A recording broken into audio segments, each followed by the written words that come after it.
स्वाद या रेसिपी चॅनलमध्ये तुमचे स्वागत आहे। तर आज आपण मस्तपैकी पालक भाजीचा गरगट्टा बनवणार आहोत। तर मी इथे पालक भाजी स्वच्छ धुवून चिरून घेतलेली आहे। तसेच इथे मी मिरची घेतली आहे, हिरव्या मिरच्या घेतलेल्या आहेत, लसूण पण घेतलेला आहे, भरपूर लसूण घेतलेला आहे आणि टोमॅटो घेतलेला आहे। तर हिरवी मिरची, लसूण आणि टोमॅटो आपण मिक्सरमध्ये बारीक पेस्ट करणार आहोत। त्याची फोडणीसाठी जिरे आणि मोहरी पण घेतलेली आहे।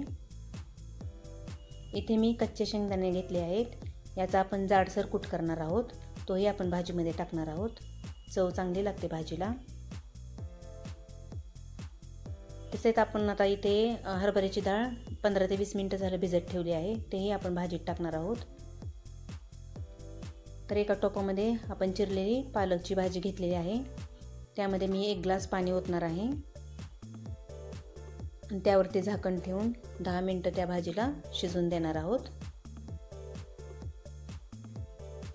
10 मिनिटांनंतर त्यामध्ये आपण भिजवलेली डाळ आहे ना चण्याची, ते टाकून घेऊयात।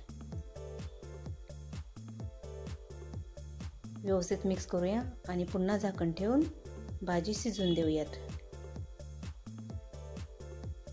तोपर्यंत आपण टोमॅटो, लसूण आणि मिरची हे मिक्सरमध्ये व्यवस्थित बारीक करून घेऊयात। आता इथे मी ज्वारीचं पीठ घेतलेले आहे, ज्वारीचं पीठ पण आपण थोडंसं टाकणार आहोत भाजीमध्ये, कारण भाजीला थिकपणा येतो आणि चवही छान लागते।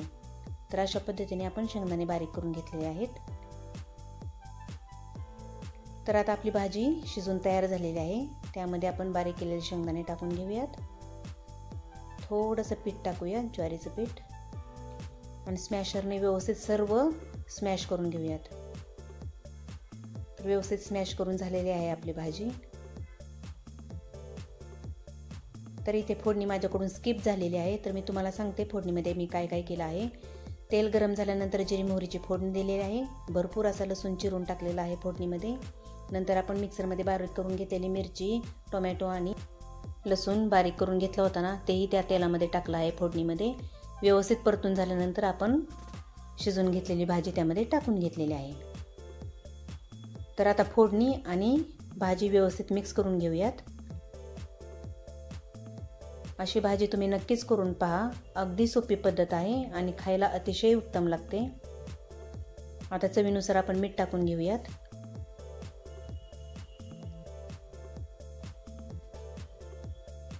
मीठ टाकल्यानंतर सर्व मिक्स करून घेऊयात आणि 10 मिनिटांसाठी झाकण ठेवूयात।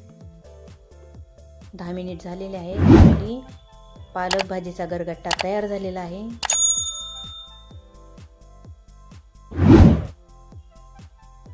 खूप टेस्टी लागते ही भाजी, नक्की करून बघा। तर हा व्हिडिओ तुम्हाला आवडला असेल तर कमेंटमध्ये नक्कीच सांगा आणि तुमच्याकडे कशी बनवतात तेही सांगा।